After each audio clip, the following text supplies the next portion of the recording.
वंदे मातरम। बांग्लादेश भारत का एक पड़ोसी देश है। वहां पर हाल ही में जो विरोध प्रदर्शन उपद्रव देखने को मिला वो बहुत ही निंदनीय, अशोभनीय और दुखद घटनाक्रम है। लोकतांत्रिक तरीके से चुनी हुई सरकार का विरोध करना जायज है। जनता, छात्र अपने किसी विषय को, किसी मुद्दे को लेकर विरोध करे, प्रदर्शन करे, वो जायज है। लेकिन विरोध प्रदर्शन कैसा हो यह सोचने की आवश्यकता है। या फिर वहां पर कहा जा रहा था कि छात्र वहां पर सरकार के आरक्षण वाली जो नीति थी उसका विरोध कर रहे थे। तो सबसे पहले मैं कह दूं कि जो आरक्षण वाला विषय था, निर्णय था, वो सरकार का नहीं अपितु वहां के न्यायालय का था। तो अगर छात्रों का विरोध था, छात्रों को कोई आरक्षण वाले विषय पर विरोध था, तो उनको वहां के न्यायालय में याचिका लगानी चाहिए थी। या फिर सरकार का भी विरोध करना था तो सरकार का एक मर्यादित तरीके से विरोध करते हुए कहना चाहिए था कि सरकार को इस पर कोई कानून बनाना चाहिए या सरकार को इस पर अपनी कोई अच्छी नीति बनानी चाहिए। विरोध प्रदर्शन करना जायज था। लेकिन यह आंदोलन छात्रों ने प्रारंभ किया, छात्रों के विषय को लेकर प्रारंभ हुआ, लेकिन वो धीरे धीरे बढ़ते हुए वहां पर हिंसक रूप लेता गया। एक छात्र अपने हाथ में लाठी डंडे लेकर तोड़फोड़ करेगा, ऐसा संभव हमें नहीं लगता। एक छात्र अपनी पढ़ाई को, अपने अध्ययन को छोड़कर देश के अंदर आगजनी करने का कार्य करेगा तो नहीं करेगा। या फिर जब वहां की प्रधानमंत्री को अपने देश को छोड़कर वहां से निकलना पड़ा, उस समय पर जो वहां की फोटो वीडियो आई वो विचलित कर देने वाली थी। वो हिंसक भीड़ का समूह प्रधानमंत्री आवास में घुसता है, वहां पर जो खाने की सामग्री मिलती है उसको लूटता है, जैसे कई वर्षों से वो लोग तड़प रहे हो भूख के मारे, और जो सामग्री उनको मिल रही थी वो उसको लूटने का कार्य कर रहे थे। तो ये कितना उचित है या फिर उनका प्रदर्शन किस लिए था, ये सोचने की आवश्यकता है। साथ ही जब वहां की भीड़ थी, उस भीड़ में हमने कुछ फोटो वीडियो देखे कि वो वहां की प्रधानमंत्री के जो वस्त्र होंगे, अंत वस्त्र थे, उन सब वस्त्रों को हवा में फेंक रहे थे, फोटो वीडियो बना रहे थे। तो ये भी सोचने की आवश्यकता है कि क्या एक छात्र, पढ़ाई करने वाला, अपनी नौकरी की, अपने भविष्य की तैयारी करने वाला छात्र ऐसा कर सकता है क्या?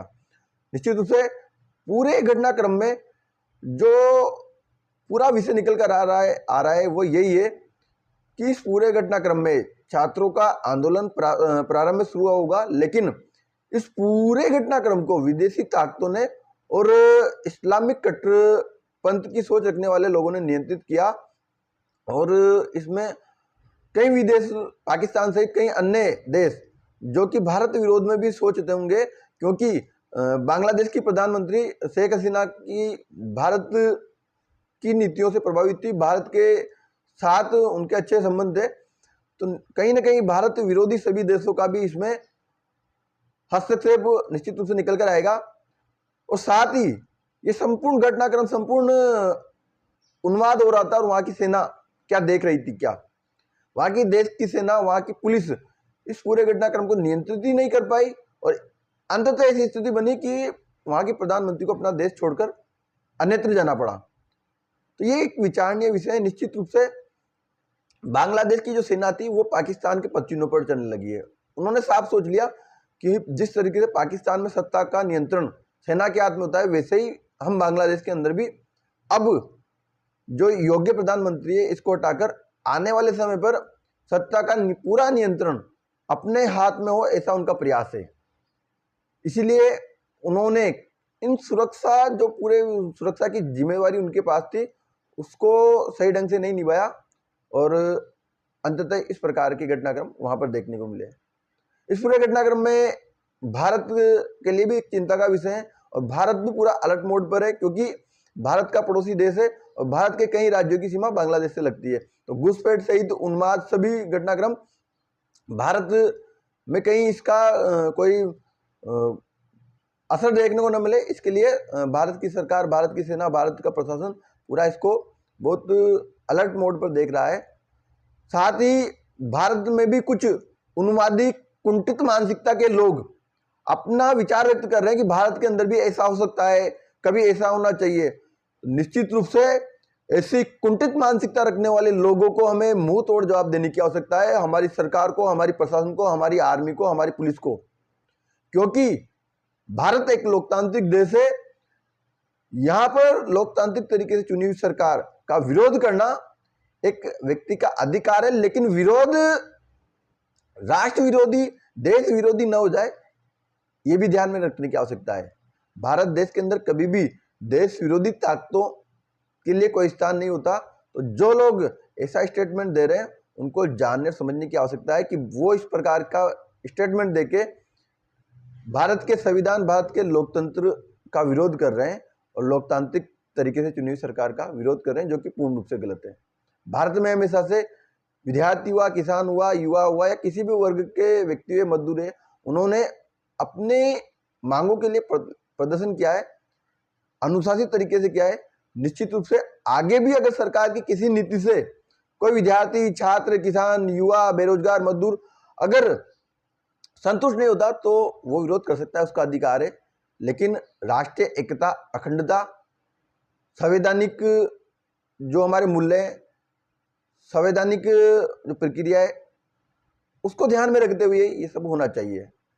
निश्चित रूप से एक राष्ट्रवादी युवा होने के नाते मैं पूरे देश के युवाओं से यही कहूंगा कि बांग्लादेशी के जो घटनाक्रम हुआ है, उन्माद हुआ है, आगजनी हिंसा वहां पर हो रही है, उसको लेकर अगर आपके आस पड़ोस में कोई इस प्रकार का देश विरोधी वक्तव्य भारत के अंदर दे रहा है तो आप उसका यथार्थ समय रहते उसका विरोध कीजिए और ऐसे लोगों पर नियंत्रण करने का कार्य कीजिए। बांग्लादेश के इस घटनाक्रम में सबसे ज्यादा प्रभावित अगर कोई हो रहा है तो वहां का अल्पसंख्यक हिंदू हो रहा है। वहां पर सेना कहने को नियंत्रण कर रही है, लेकिन मीडिया, सोशल मीडिया के माध्यम से जो जानकारी मिल रही है वो साफ है कि वहां पर हमारे जो अल्पसंख्यक हिंदू भाई बहन है, उनके घरों को, उनकी दुकानों को, वहां पर मंदिरों को तोड़ा फोड़ा जा रहा है, आगजनी की जा रही है। इस्कॉन टेम्पल के कुछ फोटो आ रहे हैं जहां पर मूर्तियों को तोड़ा गया, आग लगाई गई। वो इस्कॉन जो वहां पर न जात देखता है, न धर्म देखता है, सभी की सेवा करने का कार्य करता है, वहां पर भी इस प्रकार के आगजनी करने का कार्य धार्मिक उन्मादी भीड़ कर रही है। निश्चित रूप से भारत सरकार को, भारत की आर्मी को, बांग्लादेश की सेना को एक कड़े शब्दों में इस बात का संदेश देना चाहिए कि जो वहां पर अल्पसंख्यक के, उनकी सुरक्षा में कोई कमी नहीं होना चाहिए। उनके साथ किसी प्रकार का दुर्व्यवहार अगर हो रहा है तो उस पर पूर्ण रूप से नियंत्रण किया जाना चाहिए, क्योंकि जिस बांग्लादेश को बनाने का कार्य भारत ने किया है उसको मिटाने का कार्य भारत कर सकता है, इसमें कोई दो राय नहीं होगी। तो ये सेना को बात समझ लेने की आवश्यकता है कि वहां पर अगर कोई इस प्रकार के असंवैधानिक हिंदू विरोधी घटनाक्रम, अल्पसंख्यक हिंदुओं पर दुर्व्यवहार, अत्याचार हो रहा है और वहां की उन्मादी भीड़ भारत के सीमावर्ती राज्यों में अगर किसी प्रकार का उन्माद उत्पात करती है तो पूरी स्थितियों को कंट्रोल करने के लिए, नियंत्रित करने के लिए भारत की सेना को तैयार रहना चाहिए, ताकि भारत के अंदर शांतिपूर्ण वातावरण, स्थिति नियंत्रित रहे और भविष्य में किसी प्रकार की उन्मादी, कुंठित मानसिकता रखने वाले नेता और कोई अन्य देश भारत के ऊपर आंख उठाकर देखने से पहले 1000 बार सोचे। इसलिए भारत की सेना को तैयार रहना चाहिए। साथ ही देश के अंदर राष्ट्रवाद का विचार लेकर सक्रिय युवाओं से यही कहूंगा कि कभी देश के अंदर देश विरोधी घटनाक्रम, वातावरण बनाने वाले लोगों को मुंह तोड़ जवाब देने के लिए आप देश के किसी भी कोने में हो, तत्पर रहो, तैयार रहो। ऐसे लोगों को तुरंत उसी समय पर प्रतिक्रिया दो, मुंह तोड़ जवाब दो, ताकि वो देश विरोध में सोचने से पहले 1000 बार सोचे। तो अंततः आप सब मित्रों से यही कहूंगा कि बांग्लादेश में जो उक्त घटनाक्रम हो रहा है वो दुखद है, वहां पर हिंदुओं के ऊपर अत्याचार हो रहा है, वो दुखद है। निश्चित रूप से वहां की सेना प्रयास करेगी आने वाले समय पर वहां की स्थितियां नियंत्रित हो, भारतीय सेना दबाव बनाएगी, हिंदुओं के ऊपर किसी प्रकार का अत्याचार न हो। भारत के अंदर जो देश विरोधी वक्तव्य देने का कार्य कर रहे हैं, बांग्लादेश जैसी स्थिति भारत में बने इस प्रकार का वक्तव्य देने की बात करें, उन्हें भी भगवान सद्बुद्धि दे। ऐसी कुंठित मानसिकता रखने वाले लोगों पर सरकार, प्रशासन, पुलिस, आर्मी कार्रवाई करे, ऐसी उम्मीद और विश्वास है। और युवा देश हित में अपनी भूमिका को समझकर ऐसे देश विरोधी उन्मादी लोगों को भी मुंह तोड़ जवाब देने का कार्य करेंगे। आप सभी से यही आग्रह है। अंततः आग्रह, पूरा विषय देश हित में आप सबके मध्य में मैंने रखने का कार्य किया है। उम्मीद है वीडियो जानकारी अच्छी लगी होगी। वीडियो को अधिक से अधिक शेयर करें और जो चैनल पर नए हैं उनसे आग्रह हमारे चैनल सत्य प्रथम को सब्सक्राइब करें, वीडियो को लाइक शेयर करें। वंदे मातरम। भारत माता की जय।